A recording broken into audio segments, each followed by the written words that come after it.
Guys,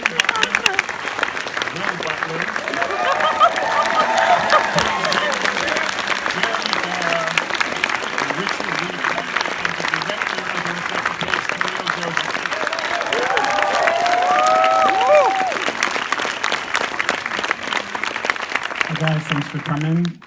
This is a film about music, mostly.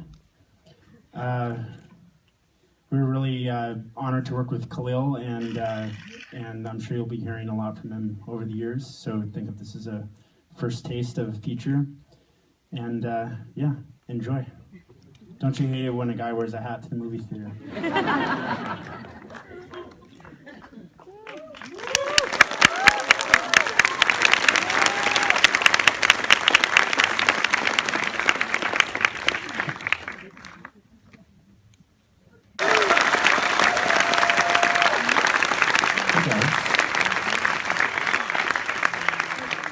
Hiding on the end there, but I am going to start with a question for you as you're the director. This is her first Q&A.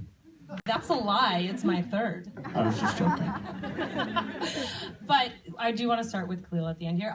I wanted to talk about what the transition was like for you going from shorts and music videos to a full-length feature documentary.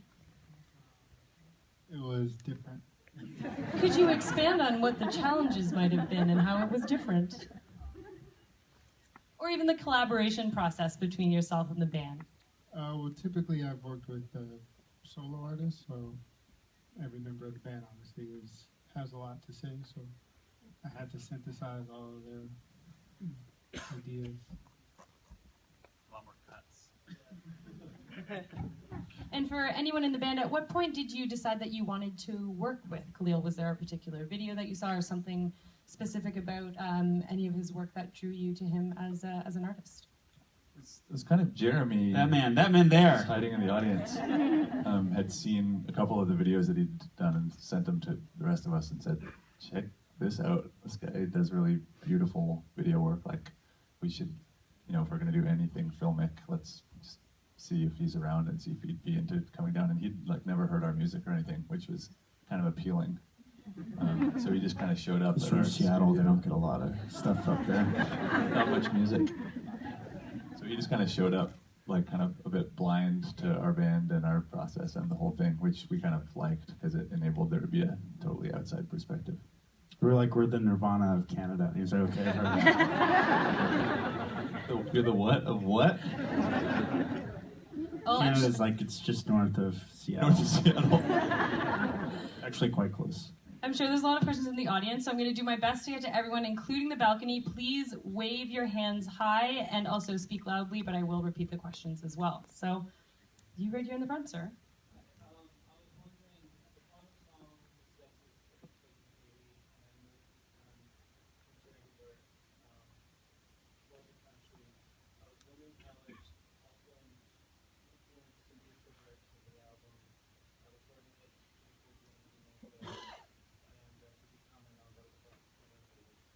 So the question is regards to the Haitian influence that we heard in the final song and also in general throughout the film and what it was like actually filming in the Caribbean as well. Okay, that's many, I've got so much to say, but I don't know how to say it. The first time we played in Haiti, it's when we visited hospitals with Paul Farmer, and we just played for the patients. So that was technically the first time we played. It was extremely spontaneous and very powerful and very kind of intense. The second time we played was in 2011. The whole band came and we played in Mirebalais, which is a city in the Central Plateau. And there are kids now, because I go as much as I can, and there are kids now that were maybe 13 back then, and now they're 16, 17, and they still talk to me about the time that we came. They started bands as well. It just... There's kids that were 13 when we first went there, and now they're in film school, and part of the film school called the Sydney Institute, which actually, they really helped a lot in the filming in Haiti. And so the video, in the Reflektor video. Yeah, in the Reflektor video as well. So there's a really interesting. The last time we were there, which was a couple months ago, these kids, they insisted that we come to their apartment to like see their jam space, and we're like, guys, we really are in a rush. Like, no, you have to come. And they brought us to their apartment in Jacmel, and it looked exactly like our loft when we first moved to Montreal. It was like a drum kit in the corner, and some amps and like dirty dishes, and their band's called Fire Flame. But it's really good. It sounds like a Caribbean version of Weezer or something like that. Seriously. And it's really cool. It's all in Creole, and like when they saw us in rural Haiti and liked, this one kid loved our music and found it online somehow, and there was a link to Neil Young, and he learned all these Neil Young songs. It's really incredible. Like it's been really every time we go. And he still has the guitar that you gave him. He's still playing the guitar that you gave, the acoustic, you know. So there's been this really interesting exchange, and it's kind of a two-way street. Like just in terms of music, it's been very powerful as well. Right here, yeah, the gray shirt. Yeah, I noticed there was quite a juxtaposition between the crowd spots at most of your gigs and then the shots in the stage show.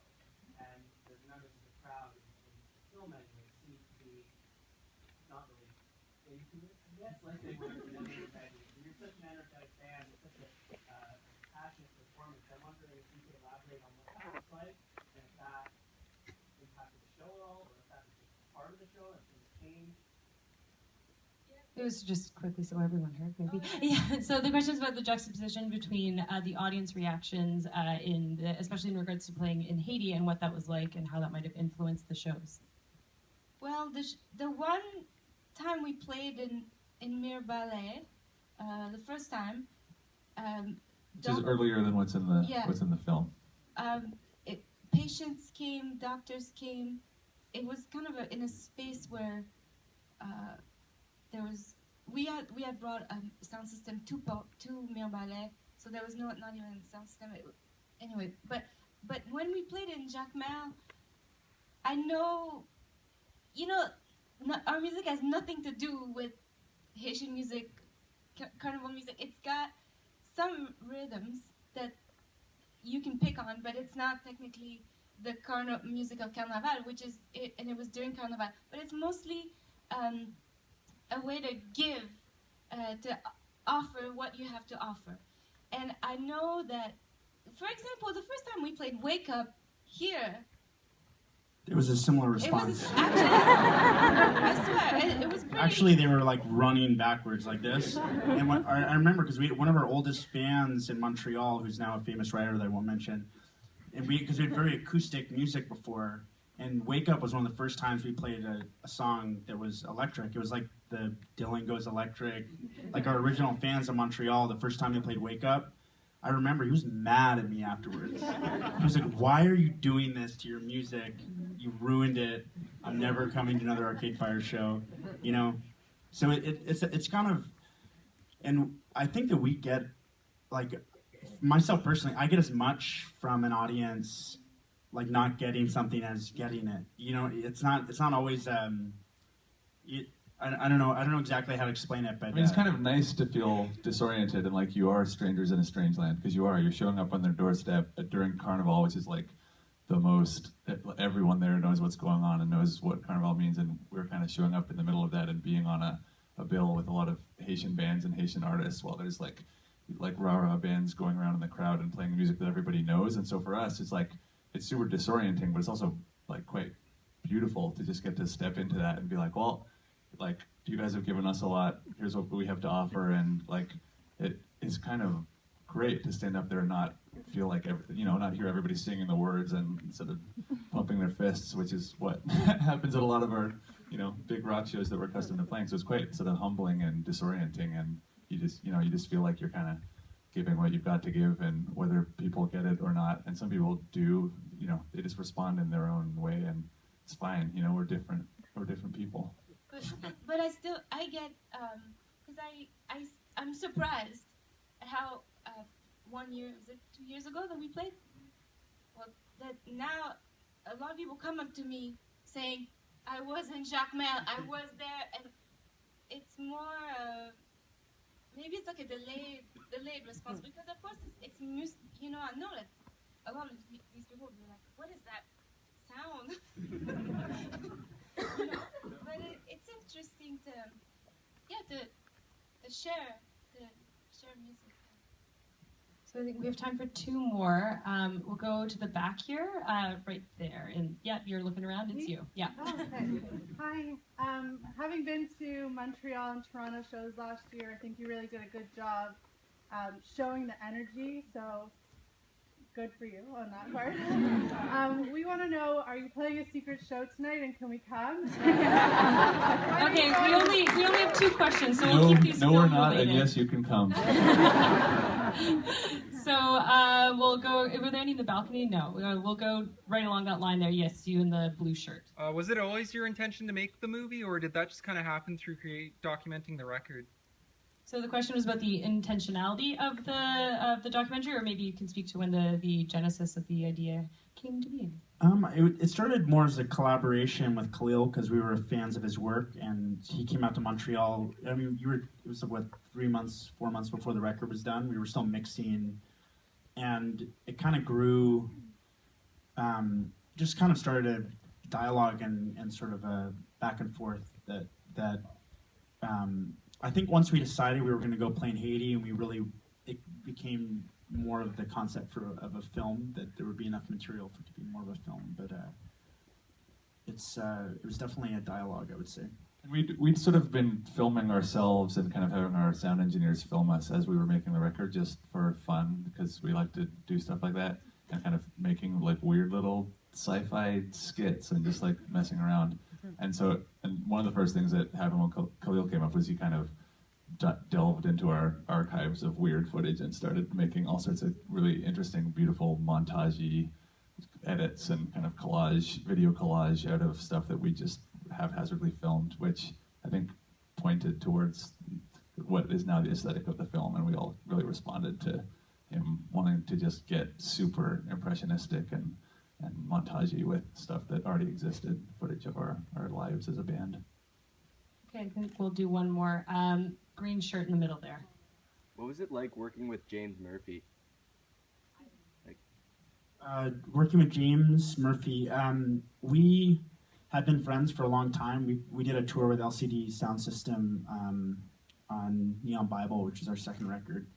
And so, you know, we generally worked with people that we know and that we're kind of friends with, you know. It's a pretty small group of people that we've kind of allowed into the studio to record with us. And he was someone that we always got along with and knew everyone individually and knows what everyone is capable of as musicians. And yeah, it was really easy. He was there not for the entire process, but he'd come up for a couple weeks here and there. And yeah, I don't know. Will? That's about right. No. It was easy. We only work with friends, and he's a good friend. Yeah. Well, Was. Thank you all so much for joining us tonight. And if you like the film, remember you can vote through the Gold People's Choice